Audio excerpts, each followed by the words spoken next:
Nshuti bakundwa, mbibutse ko turi gusoma igitabo ubutumwa ku basore, tugeze ku cyiciro cya 39 umugambi udakebakeba. Igihe ba basore bane b'Abaheburayo bigishirizwaga mu rugo rw'ibwami Babuloni, ntabwo bumvaga ko umugisha w'Imana ari inguranwa cyangwa igihembo ku muhati ukomeye cyane basabwaga kugira. Bigaga babishishikariye kuko bari basobanukiwe ko kubw'ubuntu bw'Imana amaherezo yabo yarashingiye ku bushake bwabo n'ibikorwa byabo.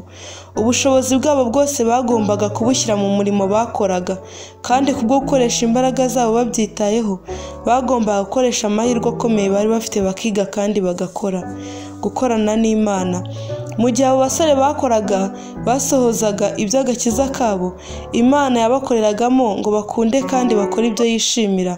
Aha niho hahishurirwa ibyagombaga bisabwa kugira ngo intsinzi igerweho. Kugira ngo ubuntu bw'Imana bube ubwacu bwite, tugomba gukora uruhare rwacu. Ntabwo Imana iteganya kudukorera uruhare rwacu rwo kugira ubushake cyangwa gukora mu cyimbo cyacu. Ubuntu bwayo bwatangiye kugira ngo bukorere muri twe, budutere gushaka no gukora, ariko ntibwigere busimbura umuhati wacu. Imitima yacu igomba gukangurirwa gukorana n'Imana. Umwuka Wera akorera muri twe kugira ngo natwe dusohoze agakiza kacu. Iki ni icyigisho gifatika Umwuka Wera ahirimbanira kutwigisha, kuko Imana ari ibatera gukunda no gukora ibyo yishimira. Abafilipi igice cya 2 umurongo wa 13. Uwiteka azakorana n'abantu bose baharanira kuba indahemuka mu murimo we, nk'uko yakoranye na Daniyeli na bagenzi be batatu. Ntabwo kugira intekerezo zitunganye kandi ziboneye ndetse n'imico mbonera yo ku rwego rwo hejuru ari umusaruro upfa kwizana nk'impanuka. Imana itanga amahirwe, kandi kugera ku ntsinzi bishingira ku byo ayo mahirwe yakoreshejwe.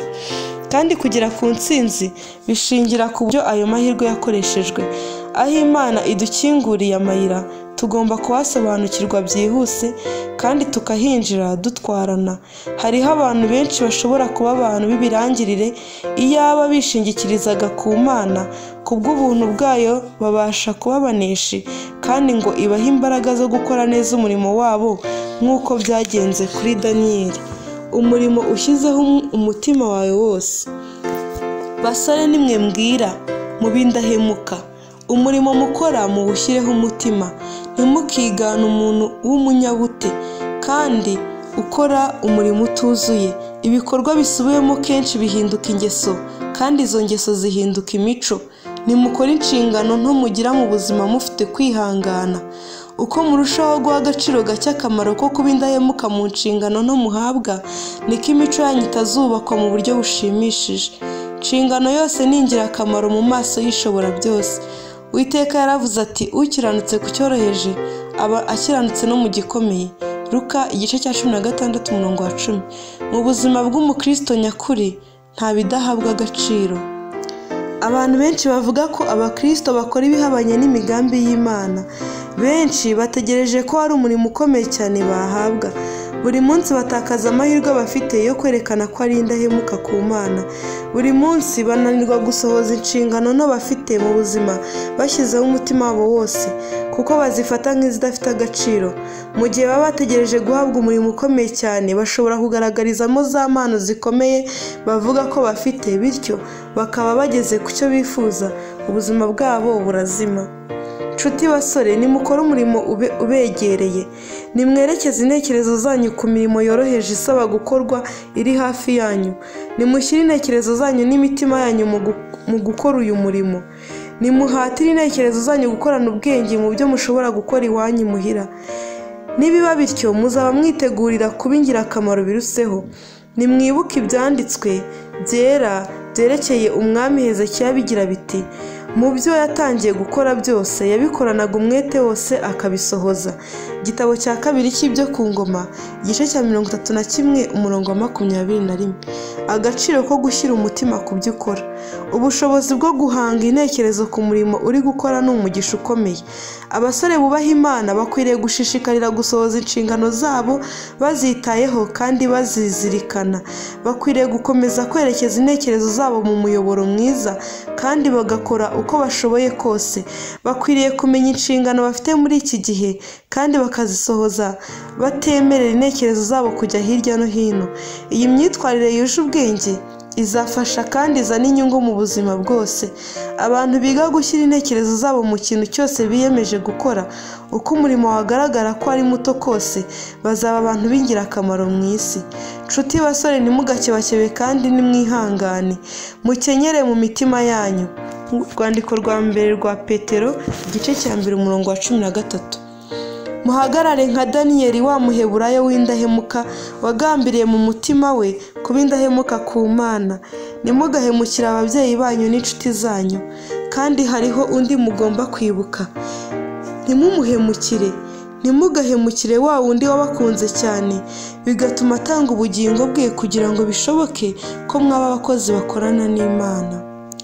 Impamvu ihebuje izindi. Gushaka guhesha Imana icyubahiro nibyo bikwiriye kutubera impamvu iruta izindi zose mu mpamvu zidutera kugira icyo dukora.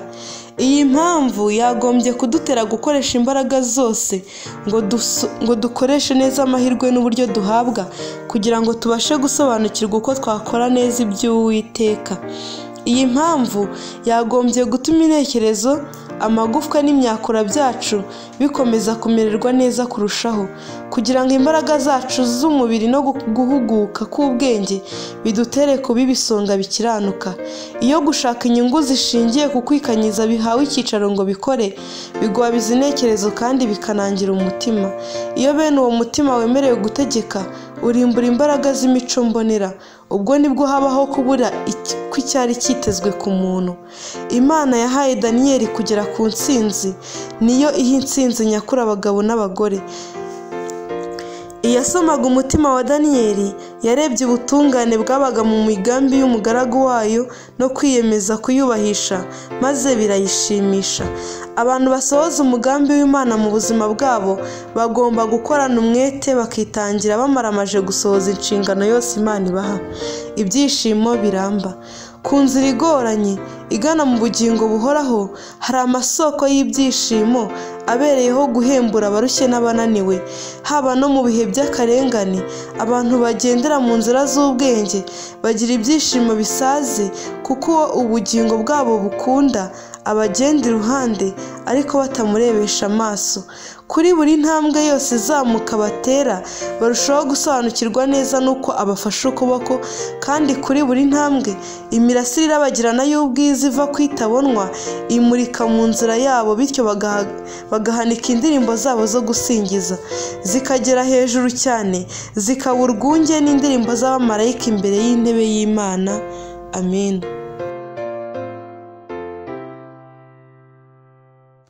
Muraho neza nshuti bakundwa, mbibutse ko turi gusoma igitabo Ubutumwa ku basore, tugeze ku cyigisho cya 40, gukoresha umutimanama. Idini itunganye igomba gukorana n'umutimanama. Umutimanama ni imbaraga iyobora iba muri kamere muntu, igategeka ubundi bushobozi bwose bukayumvira. Ntabwo umutimanama ari ibinyura umuntu cyangwa amarangamutima, ahubwo ni imbaraga ifata icyemezo ikorera mu bantu ikabatera kubaha Imana cyangwa se bakaba bayisuzugura. Kubura amahwemo no gushidikanya. Uri umusore ufite ubwenge wifuza ko ubuzima bwawe bwaba butunganye, maze amaherezo bukazaguhesha kuba mu ijuru. Akenshi ukunze gucika intege igihe wisanze wabaye umunyantege nke ku byerekeye imbaraga z'imico mbonera, ugasanga uri mu bubata bwo gushidikanya kandi ugategekwa n'ingeso n'imico by'imibereho yawe ya kera ukiri mu byaha. Usanga kamere yawe igutenguha mu byerekeye amarangamutima, igatenguha ibyemezo bikomeye ufata, ndetse igatenguha n'indahiro zikomeye uba wararahiye. Ubona ibintu byose bisa n'ibitariho. Kwa kubura amahwemo kwawe kukujyana ku gushidikanya ku bantu bashobora kugukorera icyiza. Uko urushaho guhangana no gushidikanya, niko urushaho kubona ko ibintu bisa n'ibitabaho, kugeza ubwo bisa naho usanga nta hantu hakomeye washinga ikirenge. Amasezerano wari ufite amera nk'imirunga iboheshejwe umusenyi, kandi amagambo n'ibikorwa byabo wagombye kwizera ukabonamo umucyo utariho. Imbaraga ziva mu kumvira umutimanama. Uzahora mu kaga gahoraho kugeza igihe uzasobanukirwa imbaraga nyakuri y'umutimanama. Ushobora kwizera kandi ugasezerana gusohoza ibintu byose, ariko amasezerano yawe cyangwa kwizera kwawe nta gaciro biba bifite kugeza igihe ushyize ubushake bwawe mu ruhande rwo kwizera no gukora. Nurwana intambara yo kwizera n'imbaraga zawe zose uzatsinda. Ntugomba kwiringira uko wiyumva, ibigukurura n'amarangamutima yawe, kuko ibyo atari ibyo kwiringirwa, ariko cyane cyane n'ibitekerezo byawe byangiritse. Kandi nanone kumenya amasezerano wishe n'indahiro watatiriye bica intege uburyo wigiriraga icyizere, kandi bikagabanya n'icyizere abandi bakugiriraga. Ariko ntukwiriye kwiheba, ugomba kwiyemeza kwizera nubwo nta kintu na kimwe kikugaragarira ko ari ukuri cyangwa ko kiriho. Ndashaka kukubwira ko ari wowe wishyize muri uwo mwanya utifuzwa. Ugomba kwigarurira icyizere ufitiye Imana n'abavandimwe bawe.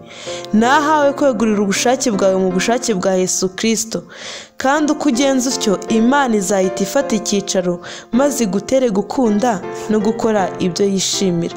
Kamere yawe yose izagengwa n'umwuka wa Kristo, kandi ibitekerezo byawe nabyo bizamwumvira.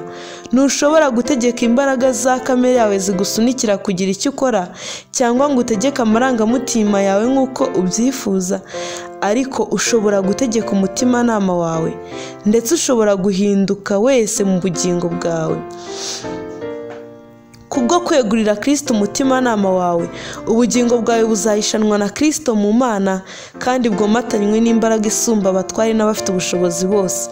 Uzagira imbaraga ziturutse ku Mana zizakomatanya n'imbaraga zayo, kandi bizagushobokera kubona umucyo mushya, ndetse ubona umucyo wo kwizera kuzima. Ariko umutimanama wawe ugomba gukorana ubushake bw'Imana. Ntukorane n'ubushake bwa bagenzi bawe abo Satani ahora akoreramo kugira ngo akugushe mu mutego kandi akurimbure. Mbese nudatindiganya ntuzatunganya umubano wawe n'Imana? Mbese ntiwavuga uti ubushake bwanjye mbweguriye Yesu, kandi mbumweguriye ubu, kandi uhereye aka kanya ukaba utunganye rwose uri mu ruhande rw'Imana? Reka kwita ku migenzo n'ibyirari no kwifuza kubi bihora bigusaba. Ntugahe Satani urwaho rwo kuba yavuga ati uri indyarya y'impezamajyo. Kinga urugi kugira ngo Satani atazakurega ibinyoma atyo kandi ngo agukure umutima. Vuga uti ndizera kandi nizera ntashidikanya ko Imana ari umufasha wanjye, bityo uzabona ko uneshereza mu Mana. Kubwo gukomeza kurindira ubushake bwawe mu ruhande rw'Imana ushikamye, amarangamutima yawe yose azigarurirwa n'ubushake bwa Yesu Kristo. Uzasanga ibirenge byawe bishinzwe ku rutare rukomeye. Kenshi bizajya bikuraho imigabane yose y'imbaraga z'ubushake ufite, ariko Imana izaba ifite icyo iri kugukorera, kandi uzava muri urwo rugamba rwo gutunganywa uri igikoresho cyihesha icyubahiro. Guhuriza hamwe ubushake bw'Imana n'ubushake bw'umuntu. Vuga ibyo kwizera, komeza kuba mu ruhande rw'Imana. Ntuzigere werekeza ibirenge byawe mu ruhande rw'umwanzi, kandi Uwiteka azakubera umufasha. Azagukorera ibyo wowe ubona ko bitagushobokera. Umusaruro uzavamo uzaba uko uzahinduka nk'amasederi y'i Lebanoni. Ubuzima bwawe buzaba ubw'icyubahiro, kandi imirimo yawe izakorerwa mu Mana. Muri wowe hazazamo imbaraga, kudakebakeba ndetse no kwiyoroshya bizakugira igikoresho gitunganyijwe neza mu biganza by'Imana. Ukeneye kunywa ku isoko y'ukuri buri munsi kugira ngo ubashe gusobanukirwa n'isoko y'ibyishimo n'umunezero mu Mwami. Ariko ugomba kwibuka ko ubushake bwawe ari bwo soko y'ibikorwa byawe byose. Ubu bushake bufite umugabane w'ingenzi mu mico y'umuntu. Ubwo umuntu yacumuraga, bweguriwe Satani ngo abe ari we ubitegeka, kandi kuva ubwo yagiye akorera mu muntu, akamutera kwifuza no gukunda gukora ibimushimisha ubwe, ariko kandi ibyo bikazazanira umuntu kurimbuka gukomeye n'amakuba. Ariko igitambo kitagira akagera Imana yatanze ubwo yatangaga Yesu Kristo umwana wayo ikunda, kugira ngo abe igitambo cy'ibyaha, kiyibashisha kugira icyo ivuga, itishe n'ihame na rimwe ryo mu butegetsi bwayo igira iti: nyiyegurira mu bushake bwawe, bukure mu bushake bwa Satani, nanjye nzabwigarurira, bityo nkorere muri wowe, ngutere gukunda no gukora ibyo nishimira. Iyo Imana iguhaye umutima wari muri Kristo, ubushake bwawe buhinduka nk'ubwayo, kandi imico yawe irahinduka igasa n'iya Kristo. Mbese ufite intego yo gukora iby'ubushake bw'Imana? Mbese urifuza kumvira ibyanditswe byera? Umuntu nashaka kunkurikira niyiyange yikorera umusaraba we ankurikire. Matayo 16:24. Keretse gusa ubaye wanze kunezeza kamere ukanga no kwiyemeza kumvira Imana, naho ubundi nta cyiza nko gukurikira Kristo. Ntabwo uko wiyumva n'amarangamutima byawe ari byo bikugira umwana w'Imana, ahubwo ikikugira umwana wayo ni ugukora ibyo ishaka. Niba ubushake bwawe buhindutse ubushake bw'Imana, imbere yawe hari imibereho yo kuba ingirakamaro, bityo ushobora guhagarara mu bumuntu bwawe wahawe n'Imana uri icyitegererezo cy'imirimo myiza. Icyo gihe uzafasha mu gusigasira amategeko y'ikinyabupfura mu cyimbo cyo gufasha amategeko, mu cyimbo cyo gufasha mu kwica ayo mategeko. Kubw'imigenzereze yawe uzafasha mu gusigasira gahunda aho kuyisuzugura no gutera abandi kutagendera kuri gahunda mu buzima. Ndakubwirira mu gitinyiro cy'Imana, nzi ko ushobora kuba uramutse ushyize ubushake bwawe mu ruhande rw'Imana. Turi abakozi bakorana n'Imana. Ushobora gukora umurimo wawe kubw'igihe turimo ndetse n'iteka ryose mu buryo buzatuma uwo murimo utsinda ikigeragezo cy'urubanza. Mbese wabigerageza? Mbese ubu noneho wahindukira? Ni wowe urukundo rwa Kristo no gusabirwa nawe byerekezwaho. Mbese ubu uriyegurira Imana kandi ufashe abashyiriweho kuba barinzi ngo barinde inyungu z'umurimo wayo mu cyimbo cyo kubatera ishavu no kubaca intege. Umuhati udasanzwe ni ingenzi. Imana yashyizeho uburyo kugira ngo ubwato bwose bwe kuzigera burohama, ahubwo buzanyure neza mu mugaru n'umuraba, ndetse ngo nituramuka tubukoresheje tudakebakeba kandi dusenga, amaherezo buzagere ku nkombe iriho ikiyaga gituje. Ariko nitwirengagiza kandi tugasuzugura iyo gahunda n'ayo mahirwe, Imana ntizigera ikora igitangaza kugira ngo igire ikiza muri twe, bityo tuzazimira nk'uko Yuda na Satani bazimiye. Ntugatekereze ko Imana izakora igitangaza kugira ngo ikize abantu b'abanyantege nke bihambira ku kibi kandi bagakora icyaha, cyangwa ngo utekereze ko hari ikintu cy'indengakamere kizaba mu buzima bwabo ngo kibakure mu ntarige kibageze ku rwego ruhanitse, aho bizababera umurimo woroheje udasaba umuhati wihariye ndetse n'urugamba rudasanzwe hatabayeho kubamba inarijye.